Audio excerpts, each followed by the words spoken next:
Welcome to Vectors of Reality, Part 1, Spacetime. Reality itself is under attack. Reality itself is under attack. I am not going to go into the what, where, or why, and certainly I am not going to go into the who.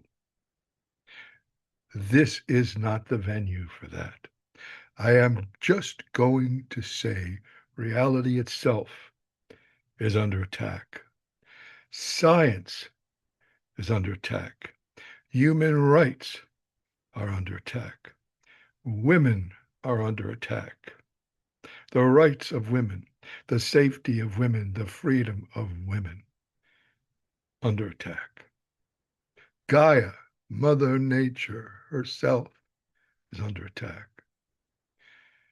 Historical fact is under attack. And your very nervous system is under attack. This series of talks is a defense of reality and a celebration of the real. I'm going to offer ways to ground in the real, to align with the real, to take solace and refuge in the real, and in turn to offer silence and refuge to and through the real.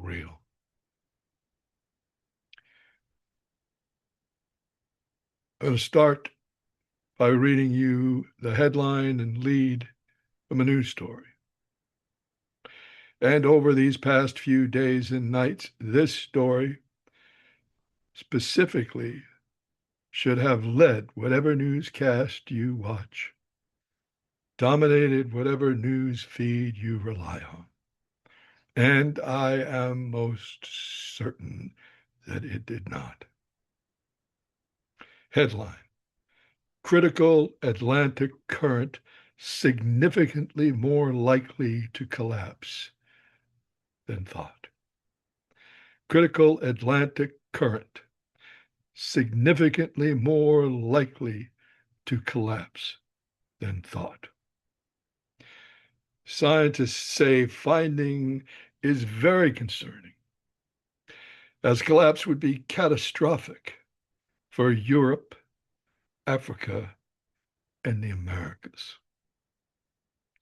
Professor Stefan Rahmstorf at the Potsdam Institute for Climate Impact Research in Germany said, "This is an important and very concerning result. It shows that the pessimistic models, which indicate a strong weakening of the AMOC, the AMOC, by 2100 are unfortunately the realistic ones, and that they agree better with the observational data." He added, "I am now increasingly worried that we may well pass that AMOC shutdown tipping point where it becomes inevitable in the middle of this century, 25 years from now, which is quite close," he said. Yes, quite close. AMOC, Atlantic Meridional Overturning Circulation. Google, maybe it's on Netflix, Hulu. It's on one of the platforms or multiple platforms. A movie called The Day After Tomorrow was produced by Al Gore. And when it came out, oh, this is science fiction. This is exaggeration. This is this will never happen. Yeah. So 25 years ago, I would literally be standing in front of a gathering of intelligence professionals and law enforcement professionals from governments and corporations in one of the major capitals of the world. It was, Oslo, Singapore, Amsterdam, Sydney, Sao Paulo. and I would be talking to them, and there would be translation booths in the back of the room, translating my briefing into multiple languages. And I would be talking about economic espionage, and I'd be talking about cyber war, and I'd be talking about terrorism, and I'd be talking about climate change. And when my presentation ended, the hosts would typically come up to me and ask why I was talking about climate change. And I would say, again, this is 2000, 2001, 2002, I would say because it's the gravest threat your populace faces. And it will also warp and aggravate every other national security and economic threat on the spectrum. And in the course of those presentations, I would show the latest studies, the latest projections, and I would tell the audience that any data that says this or that will happen in 100 years, please know it's probably going to happen in more like 50 years. And anything in the data, anything in the projections that says this or that will happen in 50 years, I want you to know it's probably going to happen closer to 25 years. And they would they would say, "Well, on what do you base these assertions?" What could I say? I would just say, "I just know." Uh, the projections were perfectly credible. They were based on conservative, careful calculations, um, cautious calculations, as they should be. There's nothing wrong with those projections. I just knew that it was going to happen faster. Now, it leaves a bitter taste in one's mouth, but I did tell them so. So this is something I started saying to myself maybe 7 or 8 years ago now. Tonight, broadcasting live from inside the singularity. It also became the working title for something, well, go into that at a later point. Tonight, broadcasting live from inside the singularity. The story behind that is, well, it's a tale of two prophecies. In 2010, that voice, the one that comes from a great depth beyond the voice that said to me, it's time to make your move. Well, that mystical exhortation led to several initiatives, including a series of talks, which rapidly became a book, Between Shadow and Night, The Singularity in Search of Itself. The Singularity in Search of Itself. The first in a series of 5 books, which would later be republished in a single volume under the title Words of Power, New Language of Reality. That's a bit of a footnote. Anyway, in between Shadow and Night, the Singularity in Search of Itself. In that series of talks, that book, I wrote this. I've included it in many talks uh, and a couple of different books since, and it's been part of a performance, Empower Dance performance. And so if you've heard it before, I'm sorry, but it has to be read here in the context of talking about these two, the timeline, really just talking about the timeline. This is 2010. Wrote this in 2010. What I suggest to you is the human race in its journey of self-discovery has created a singularity. The life we have made for ourselves is unsustainable. Our genius for developing has eclipsed our capacity to reduce the mass of our ignorance. Our population is growing beyond all nature's built-in checks and balances. Our demand for fresh water and our exploitation of the soil have outstripped the capacity of these vital resources to renew themselves. Our climate is deteriorating. Our oceans are dying. Our collective footprint has begun to crush the world on which we depend. We are no longer walking in this world. We are walking over this world and crushing it beneath us. The political, economic, and religious structures with which we frame our shared reality have caved in on themselves. With our genius and our ignorance, we have created an impossibility. And we are fueling it every moment of every day. There is no way out of this impossibility because what could lead us out is leading us deeper into it at every twist and turn. We cannot turn away. We cannot change course. We cannot stop sliding backward, and yet we cannot stop hurtling forwards. Our problems have become our solutions, and our solutions have become our problems. This impossibility is our crisis. It has created a singularity. What will come from this singularity?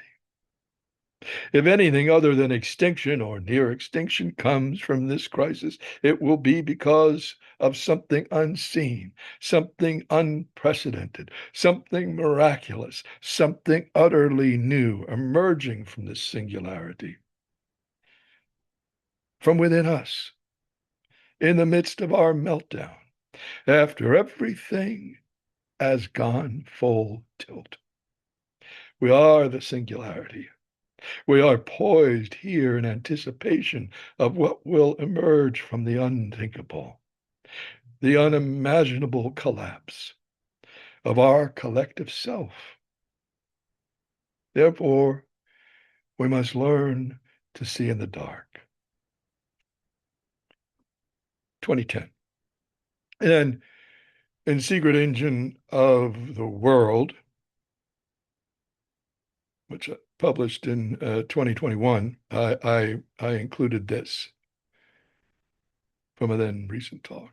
Here and now in 2017, 2018, 2019, the singularity I spoke of in 2010 as in anticipation of itself, that singularity has arrived. The poles are melting. The Alps are crumbling. The city of Chennai has run out of water. The nation of Indonesia is moving its capital from Jakarta because of the rising seas. The first climate wars have been raging for years. Darfur, Syria. Climate refugees are streaming across the southern border of the United States.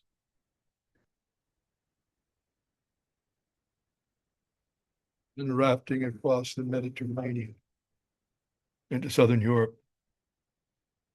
And what Naomi Klein aptly calls climate barbarism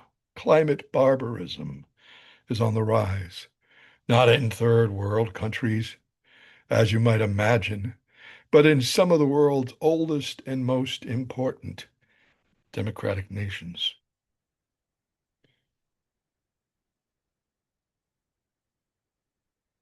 That's what I wrote in 2020, following up on what I wrote in 2010. I spoke of two prophecies. This other prophecy came from decades earlier, but I kept it to myself until I understood it better than the secret. And I don't know, something terrible was going on in the world at that time. I can't remember which terrible thing. It was before Tiananmen Square, I'm pretty certain. And it was before the Rwandan genocide. I can't remember what it was, but it was something terrible. Uh, anyway, I had been brooding over it all the way driving up from Silicon Valley, driving up at the end of the day from work. And I was driving to see my friend, our friend, the legendary American sage Joe and Gwen Miller, and I was going to go see them after work and up on Nob Hill. So I fought my way through the evening traffic, and I got a parking space, and I got upstairs, and I slumped down into the sofa next to Joe, and I turned to Joe and I said, "Joe, evolution? Really? Human evolution? There's no evolution going on. What the fuck? How can this be? Nothing's happening here." Joe didn't miss a beat. He just took a deep breath and from a great depth, but very matter of factly, he said, "We just have to make it through the next 100 years." Now remember, this was in the 1980s. We just have to make it through the next 100 years. And I said, what do you mean? He said, 100 years from now, more and more children are going to be coming into incarnation. They're just going to know. They're just going to know. They're going to know and feel the kind of knowledge that is feeling. They're just going to know and feel what is. And you're going to be able to sit down and describe the practice of Ramana Maharshi to them and tell them to ask themselves who they are, and they are just going to know, really know, not intellectually, not psychologically, not emotionally deeper. They're just going to know. The answer to who am I is not an intellectual answer. It is a mystical answer that cannot be put into words. There is no answer. Now that was 40. Well, now it's that was well, it was easily, I would say it was about 50 years ago, because it was sometime in the mid 80s. We're halfway. Now, it's all incremental. It's not going to happen all at once. It's already underway. You already can see it happening in children, in youth. You can already see it happening in the youth, a kind of knowing, a knowing that is feeling, but not emotion, deeper knowingness, emotional intelligence, yes, but even beyond, into the intuitive knowing of what is. You've met these youths, you've met these children. Some of them are your children. This is incremental. And we are holding space. Our job is to survive and hold space for the great transformation, for the arc of evolution, for the arc of herstory. We are holding space for something that is going on in human evolution, and it is already quickening.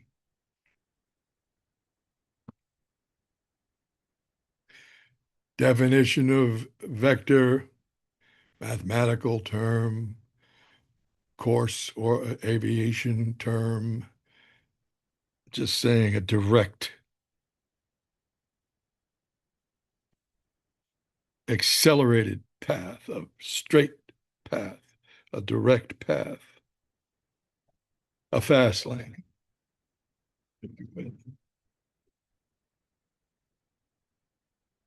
Now, Vectors of Reality is the sequel to a series of talks that I gave last year, Verities of Being, 4 talks, same pattern as this. This is the sequel. Vectors is the sequel to Verities. Verities was about what, it answers the question, what are we? Explores the question of what are we? Human beings, what are we?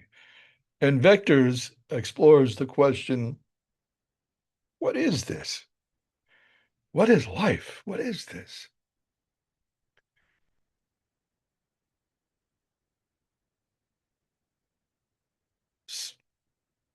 just want to say a couple more things. AI has been unleashed with little or no regulation, for better and worse, largely worse because little or no regulation. Social media has proven itself to be addictive, cognitively damaging, and downright dangerous as a delivery system for disinformation. I call it disinformation, capital D, capital I, capital S formation. Disinformation is as in the capital city of hell. Inhumanity is being glorified in high places. Collapse and chaos are being willfully cultivated. Climate meltdown is accelerating. So it's important not only to reaffirm what it means to be human, but also to reaffirm the baseline reality within which we live and move.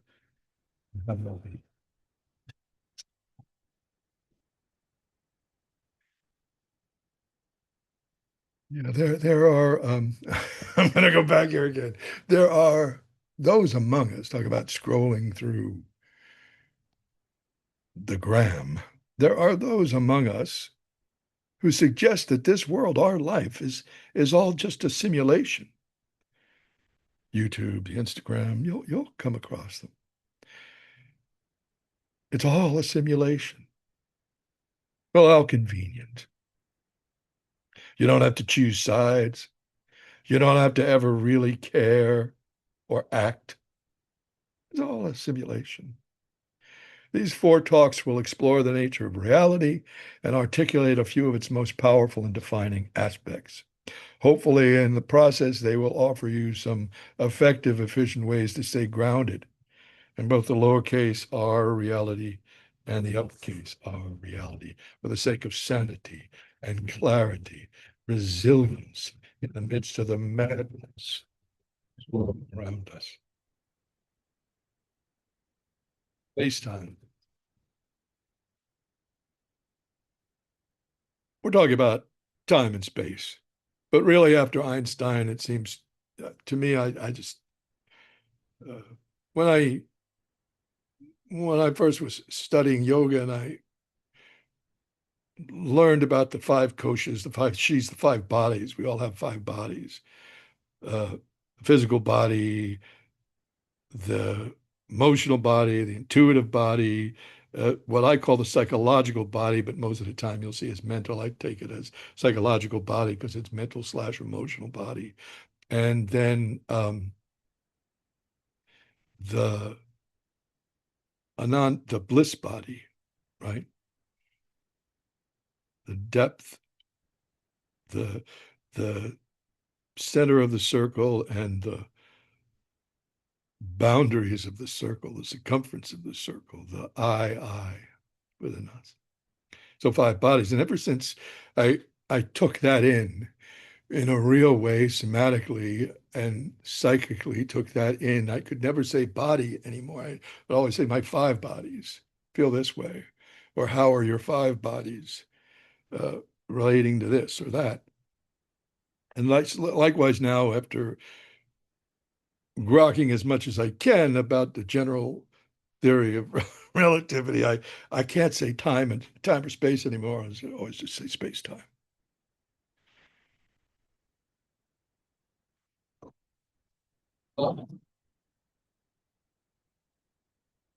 Our universe, as known through the lens of the general theory of relativity, in this universe, wormholes, like black holes, are part of the structure of space-time.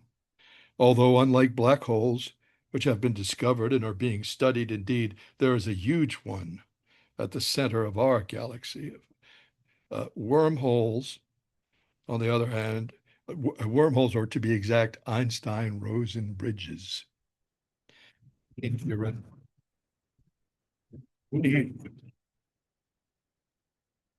For both space travel and time travel. Our creative imagination is certainly crying out for them. In the TV series Deep Space Nine, Starfleet's Benjamin Sisko and Jadzia Dax discover a stable wormhole that cuts travel between the Alpha and Gamma quadrants down from 70 years to a mere few minutes. That's just the beginning. The film Contact, uh, a radio astronomer, Jodie Foster, a radio astronomer and astrophysicist, travels through a wormhole to visit the star Vega, 25 light years away, using instructions sent by an alien civilization. These aliens wanted to A, show us that we were not alone in the universe, and B, urge us to overcome our conflicts so that we could be welcomed into the galactic community of peacefully evolving planets. In the TV series Farscape, U.S. astronaut John Crichton is swallowed up by a wormhole and finds himself at the far end of the Milky Way. He joins a band of escaped convicts comprised of several alien species. They're all on the lam on a living spaceship, a Leviathan. Crichton, it is discovered, has the coveted secrets of making and weaponizing wormholes locked in his subconscious mind. In the film Interstellar, which is set in a dystopian future not too far on from where we currently are in our real world ecological crisis, five-dimensional beings from an alien civilization open up a wormhole near Saturn so that humanity can travel to a solar system in another galaxy and reboot our civilization on a habitable planet. Yes, humanity's mystical heritage offers a rainbow bridge and a Golden Gate Bridge and an Einstein-Rosen bridge. We need these bridges to remain open and travel along. For all the doomsday clock is ticking. Founded in 1945 by Einstein and Oppenheimer and the University of Chicago scientists who helped develop the first atomic weapons in the Manhattan Project, right? The Bulletin of Atomic Scientists. Every year they have a doomsday clock, and every year they publish what time it is on the doomsday clock. So in January 2026, the Bulletin of Atomic Scientists, it is now reported that it is now 85 seconds to midnight, perilously close to global disaster, and that any delay in reversing course increased the probability of catastrophe.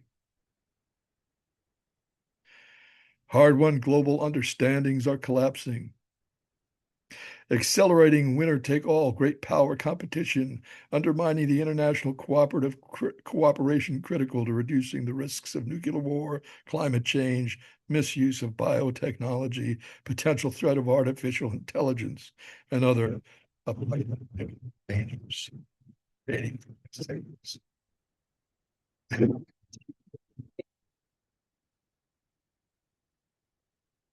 No, we important to remind ourselves that we romanticize space. And it's understandable. We romanticize space. So this is something that belongs here. This is the text of an undated, handwritten note from Carl Sagan, who was at the time an undergraduate at the University of Chicago. So sometime circa 1950s, early 1950s. There is a wide, yawning black infinity. In every direction, the extension is endless.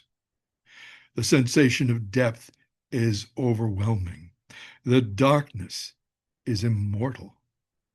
Where the light exists, it is pure, blazing, fierce, but light exists almost nowhere. And the blackness itself is also pure and blazing and fierce. But most of all, there is very, very nearly nothing in the dark. Except for little bits here and there, often associated with the light, this infinite receptacle is empty. Even these stars, which seem so numerous, are as sand, as dust, as less than dust in the enormity of space. We are not without empathetic terror. Open possibilities and read. I am silent spaces between. Space is consciousness. Consciousness is space. That is not poetry. This is not metaphorical. This is not mystical. This is not metaphorical. This is mystical truth, occult truth, but nonetheless literal truth. Space is consciousness, and consciousness is space. However, it is true, plainly true, brutally true, scientifically true, as the young Sagan wrote, that these stars, which seem so numerous, are as sand, as dust, as less than dust in the enormity of space in which there is nothing. The mystical realization that consciousness is space and the empathic terror of the great silent spaces between worlds that Sagan evokes are both real. Both are dimensions of darkness. Currently, humanity has only Gaia, this planet with her 5 sheaths of atmosphere. All that we know, all that we love, all that we create, all of it, everything that constitutes our existence, all of it is wrapped in just the innermost of 5 sheaths. 5 sheaths, yes, we have 5 sheaths, 5 bodies. The earth has 5 sheaths of atmosphere. The troposphere, the innermost of these 5 sheaths, the troposphere, and it stretches a mere 5 to 7 miles into the sky. 5 to 7 miles into the sky. Beyond that, exposed without a spacesuit, a human being would lose consciousness within 5 seconds and die within 90 seconds. That's how wondrous, how fragile this is. Leonora Carrington, Magical World of the Mayas, belongs in this talk. These 20th century women surrealists, better known as the muses, models, lovers, wives, mistresses of the famous male surrealists, when in all instances their work was at least as compelling as that of those men. I've made it a priority to reference and highlight their lives and work in the course of these 2.5 decades of talks and writing. This painting, The Magical World of the Mayas, 1963-64, is epic, panoramic, the medicine of an extinct civilization brought to life on canvas. For me, it captures the vulnerability of all human civilization. Just for context, the Gaza Strip is 25 miles long. The island of Crete is 161 miles long east to west. The island nation of Madagascar is 1,000 miles north to south. And yet all of us, everywhere, are existing within 7 miles of atmosphere, and really within half of that, in about 3.4 miles of atmosphere. The rest of the 391,000 miles of atmosphere is just to establish, sustain, and protect that 3 to 7 miles. That is how exquisitely vulnerable and dependent we are. Beyond that is that yawning black infinity the young Carl Sagan wrote about. Within this bubble, we explore inner space, multidimensional space, terran space, personal physical space, 3-dimensional space, and of course, psychological space. The space of a soccer field and the space of a prison cell. Space, which is sort of at the intersection of Psychological space, of course, is sort of at the intersection of personal physical space with inner space. We will delve into that narrow band of 3 to 7 miles of atmosphere in part 2, Gaian Mysteries. For this moment, I just want to emphasize that from inside a human civilization, all its right and wrongs seem heavy and huge. Its progress unstoppable when it's rolling, and conversely, its decline inexorable once it gains momentum. And yet, from the depths of that yawning black infinity, a civilization is less than a speck, less than infinitesimal. Infinitesimal. Both perspectives are accurate.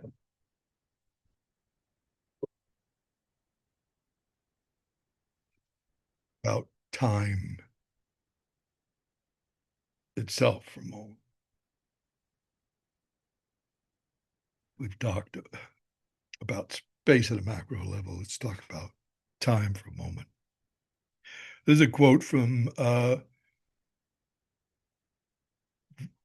such an accomplished novelist, Joyce Carol Oates. This is from a book, Foxfire Confessions of a Girl Gang, she published in 1993. The strangeness of time. In the sudden realization that something finite has passed and is irretrievable.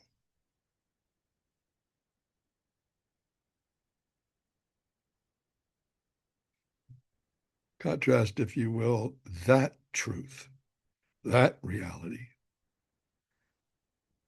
with the yoga of the 3 times and at-one-ment as articulated in the Great Liberation by Yeshe Tsogyal, which she wrote down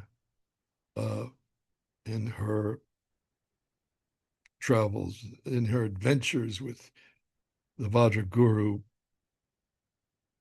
Padmasambhava, Vajraguru, and Vajrayogini. The essence of the doctrine concerning the 3 times in one-ment will now be expounded. The yoga concerning past and future not being practiced. Memory of the past remains latent. The future not being welcomed is completely severed by the mind from the present. The present not being remains in the state of voidness.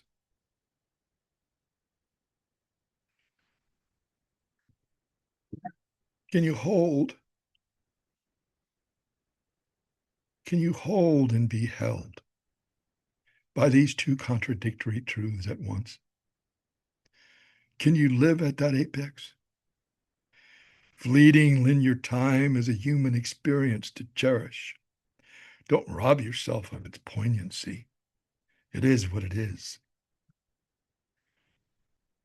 But what about the 3 times as a oneness? Yoga of past and future not being practiced, memory of the past remains latent, and the future not being recognized is completely severed by the mind from the present. It's Dzogchen. Dzogchen, Mahamudra, Dzogchen. Severed. Hear it? Feel it? Severed, Dzogchen, cutting through. Can you hold and be held by these two contradictory truths at once? Time is fleeting. Every moment brings us farther away from the beginning and closer to the mystery of death. That is a fact. That is reality. The human mind presents all three on a single straight line. The past moving into the present moving into the future. That's how we experience time in our natural state, our lowercase n natural state. It's how we experience time in our lowercase r reality. But then the capital R reality is that all 3 times exist simultaneously in our capital N natural state, being consciousness bliss. Lowercase r reality and uppercase R reality are to be held simultaneously. They are distinct and separate yet they are both integral. All right, now we will drop down from the macrocosmic, from space-time itself and time and the fragility of civilization into the microcosmic, the personal, the individual, inner space, psychological space, one's own space.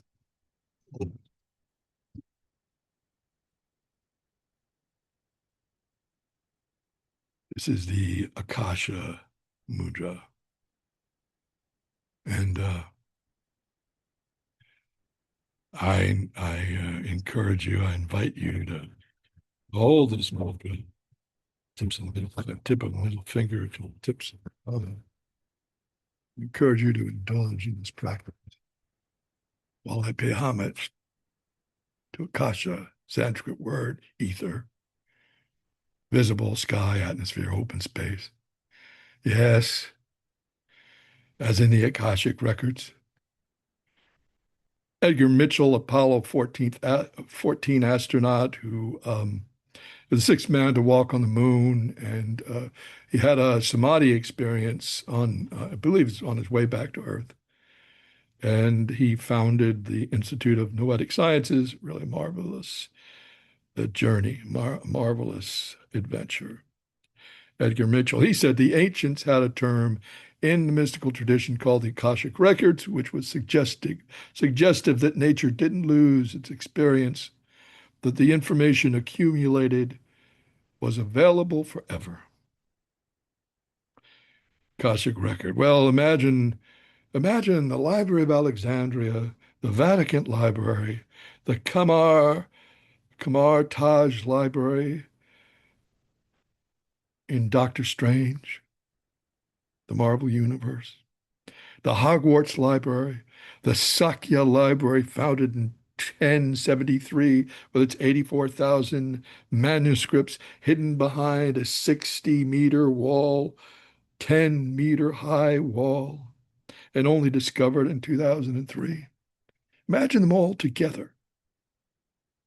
Yet still, they would be like a single bookstall at a flea market in Sonoma. Because not only all knowledge, all experience of all the races and all the languages in all the continents, not just the libraries, it also contains all the Louvres in all the multiverse. And no, not just the humans. I suggest to you the knowledge and experience of the whales and the ravens, the snow leopards, the Komodo dragons, the wisdom of the trees, all of it, all of this.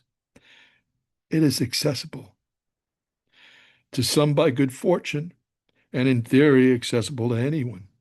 But it doesn't have an address. You can't look it up. The address in hours of the, you can look up the address in hours of the Louvre in Paris on this plane, in this physical world. But the Akashic records are open only when, where, and to whom they are opened. You can't just go there and look something up. And if somebody tells you they can, well, it doesn't work that way, my experience. And your reading glasses won't help you so much. More accessible to your fingertips. And it's not cerebral. It's not more to do, it has more to do with intuition and touch and breath. Yes, the Akashic records, but that's only the subplot.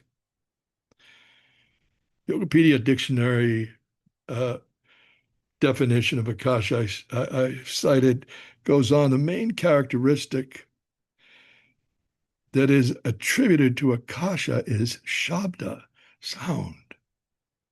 The main characteristic of Akasha is sound. In the beginning was the word Om, Ah, Ra, U, Ma. Sound, unstruck sound, Nada Brahma in India, Satsarmad among the Sufis, the divine vibration. Oh, ah. And yes, the Visuddha chakra. Ah, ooh, you can hear it in the dark of night. It is the song of silence. It is grace itself.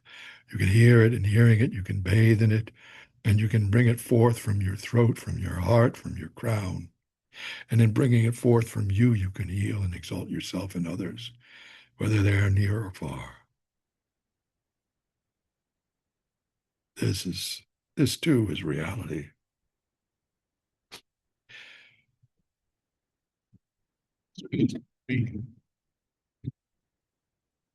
Joe and I was fortunate enough to share an in-depth study of the Shiva Sutras over the years with Joe Miller, the legendary American sage. Both philosophically and experientially, it became his way of discussing certain technical information with me in our exploration of these texts. This text, he emphasized three sutras, in particular the fifth, 15th, and 18th from Sambhava Upaya, the first section of the Shiva Sutras. We relied and rely, I continue to rely on the Jayadeva Singh version. Great theosophist, by the way, Jayadeva Singh.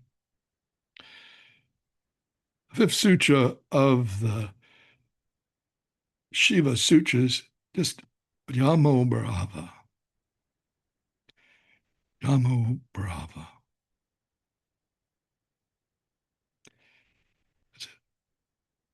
This formulation is the ultimate expression of Sambhava Yoga. Udyamo means uprising. Bharava stands for the creation, sustaining, and withdrawal of a universe.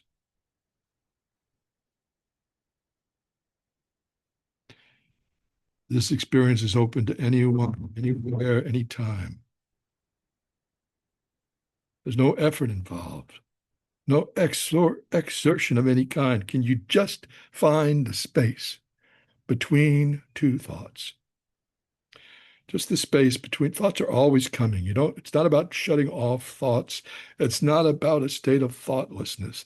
It's about understanding that the thoughts are moving through your consciousness, like the clouds are moving through the sky. You are not the clouds. The sky is not the clouds. The clouds are not the sky.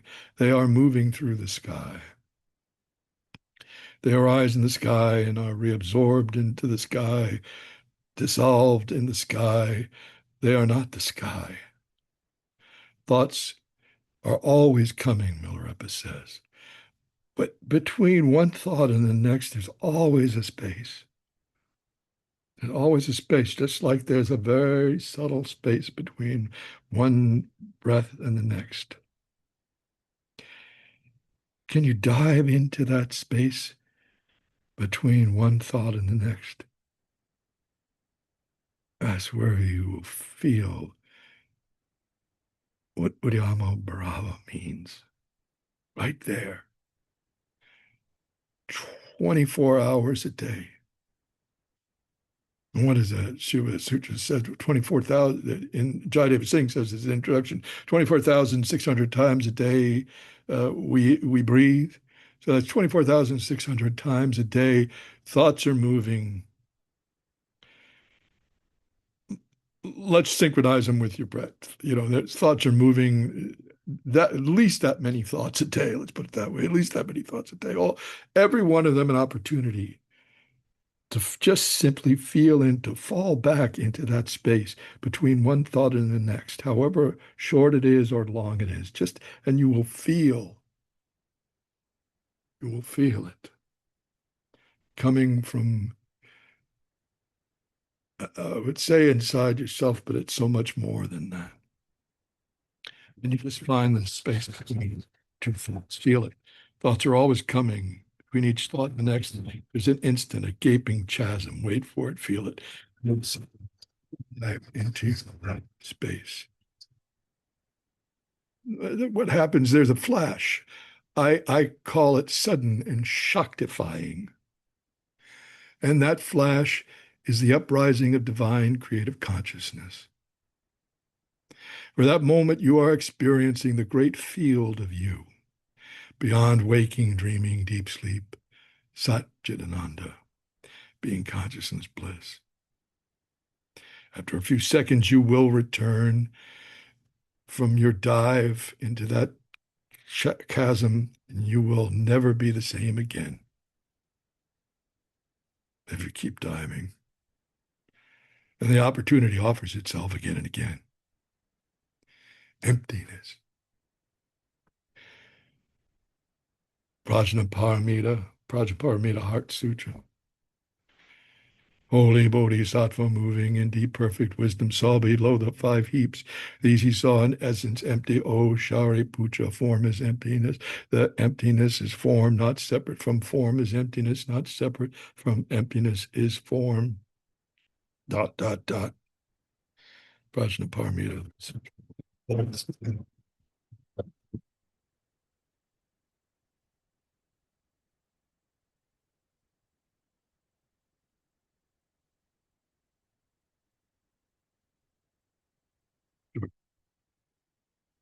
Tree.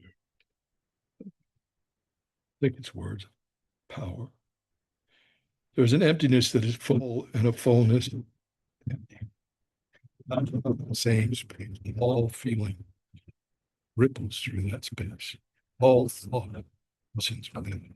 You and I are gossamer strands of neighbor that coalesce, intertwine, and then this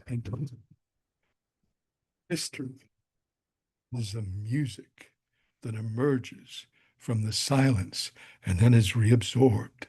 There is no word to describe the true nature of this space, but the closest it would be is love.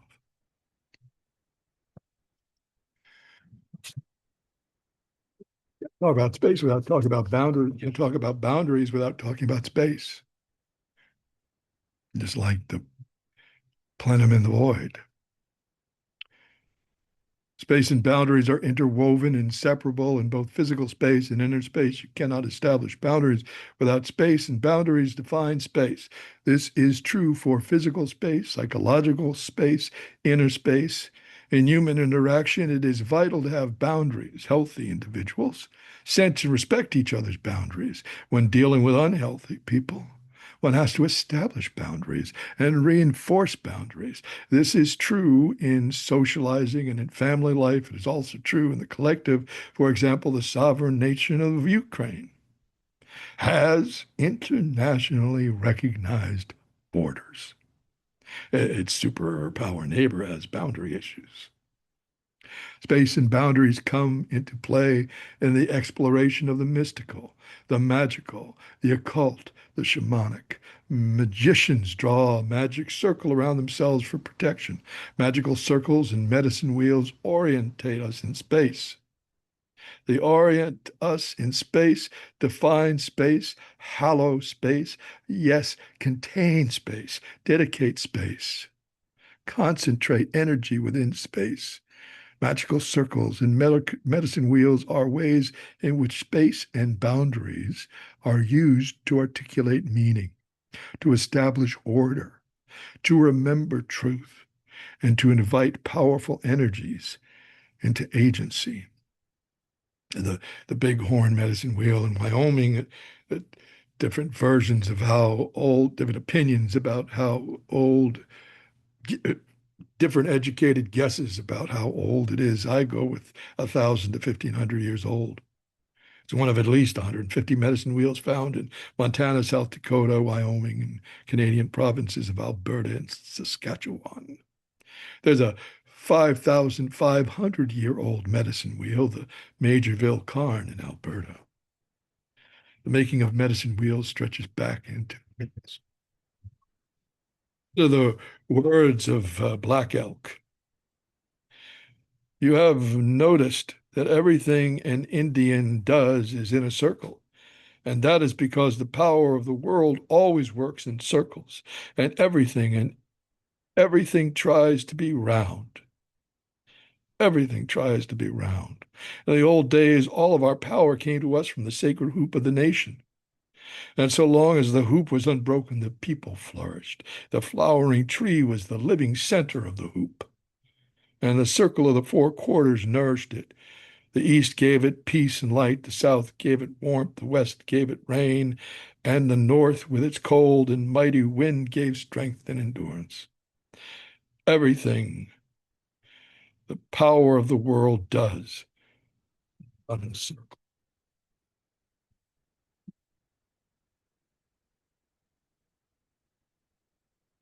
Individuation,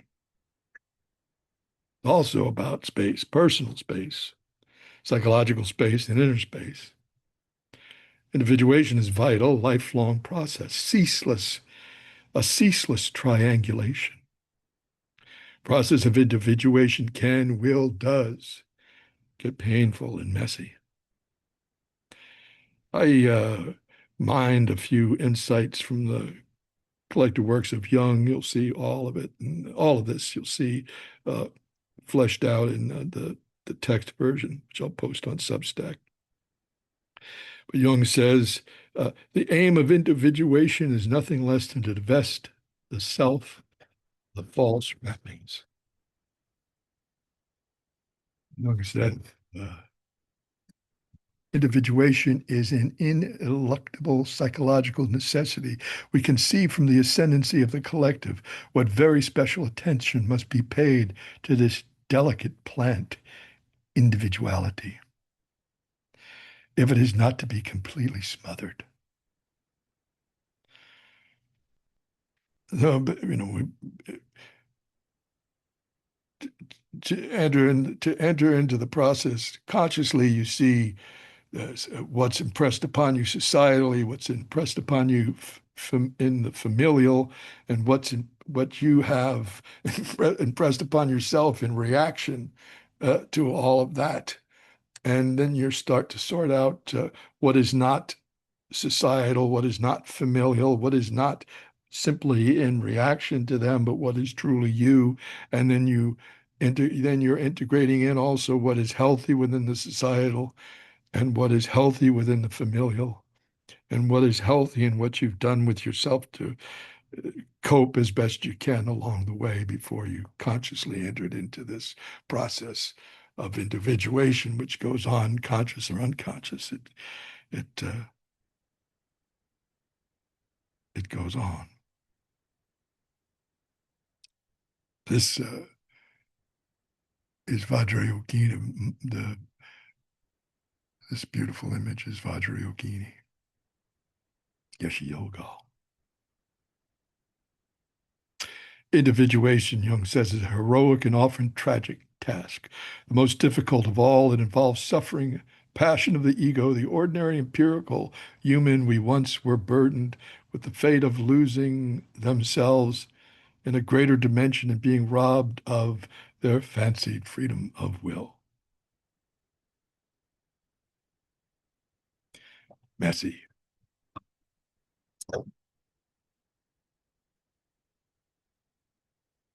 I know it's almost automatic at this point for uh, one's yoga teacher training manual to cite Patanjali's as saying that moving asanas are simply preparation for seated meditation. I say either he was wrong, oh, such blasphemy, or his meaning has been misconstrued. The asanas themselves, I say the asanas themselves are meditation. They are practices. They are meditation, each individual asana and the flow of asana in depth for real. Asana is like geometry. It requires space. And if you enter into the asanas, the blessedness of space, the flow of asanas, each individual asana itself, it will offer you somatic insight, healing, and revelation. I won't discuss meditation without discussing movement.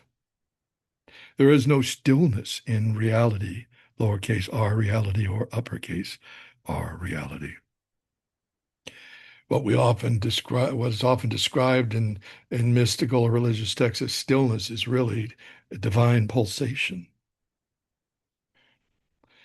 Budo, Martial arts, yoga, Pilates, ballet, Gurdjieff's sacred dances, tango, Steiner's eurythmy, ecstatic dance, or just walking, left foot, right brain, right foot, left brain, left foot, right brain, right foot, left brain. Movement, try saying that when you're dyslexic. Movement is experienced in physical space. And formal seated meditation, well, it's an opening into the experience of inner space.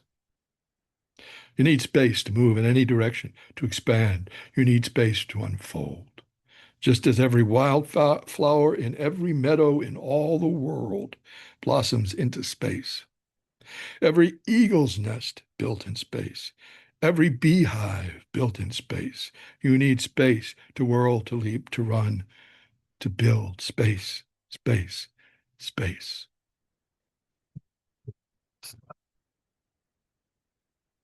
And each of these four talks, I will offer you one, two, or three practices from the 112 techniques that Devi and Shiva gave.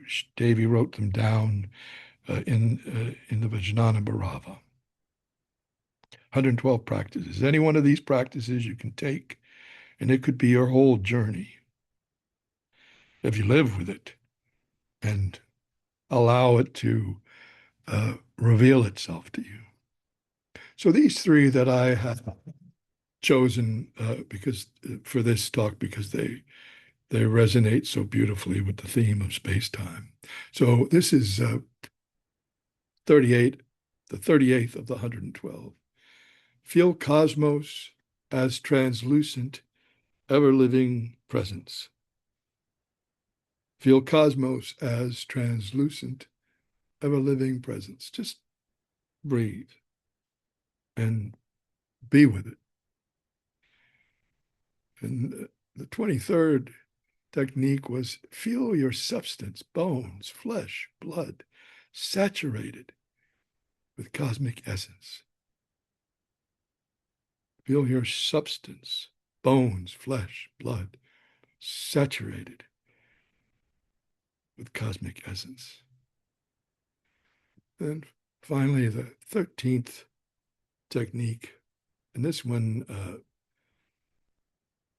the other two, I just invite you to read them to yourselves, to speak them to yourselves, and to be with them and breathe into them. Contemplate them, if you will, but moving beyond contemplation into just feeling into them. And this one, actually physically touching eyeballs as a feather, lightness between them opens into heart and there permeates the cosmos. So just touching your eyeballs as light as a feather, you're touching the flesh of your eyelids. As light as a feather, and breathing into the heart, breathing out of the heart. Between them, something opens into the heart, and out of the heart arises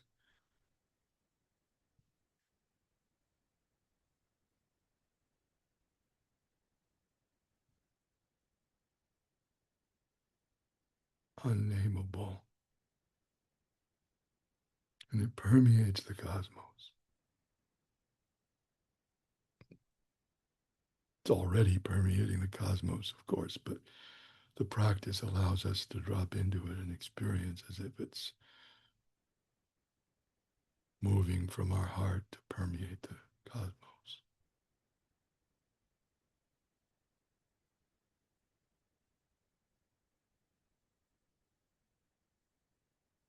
Play with these, work with these, if you feel called to them, if you resonate with them, and I'll offer a few more in the course of this series. Next, we'll talk in May, we'll talk about the Gaian mysteries. In June, we'll talk about the true, the good, the beautiful. where they come from, where they take us, discerning the true from the false. And in July, we'll bring all of the first three talks, we'll integrate it all, and we will we'll do that, and we will also explore what I call the realm of the real, and we will add to our contemplation of the lowercase r reality and the uppercase r reality. We will add an uppercase m. Although this uppercase m is a slightly smaller font than the uppercase r reality, and of course, larger font than the lowercase r reality. And this M stands for myth. And we will discuss myth's role in sustaining reality and nourishing reality, and are uh, supporting us in maneuvering within reality, and how to discern healthy myth from unhealthy myth. So that'll be the fourth final in this series.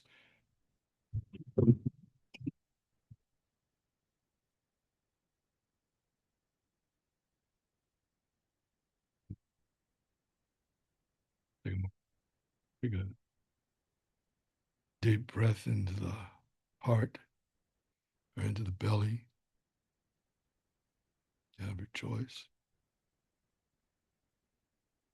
Feel unconditional love on the inhalation, unconditional love on the exhalation. Oh, Varoshina, indigo blue of the midnight sky, all-pervading voidness, Sumatra Bhadra personified in Varoshina, the Adi Buddha, the primordial, unborn, unshaped, unmodified, Dharma Kaya Om.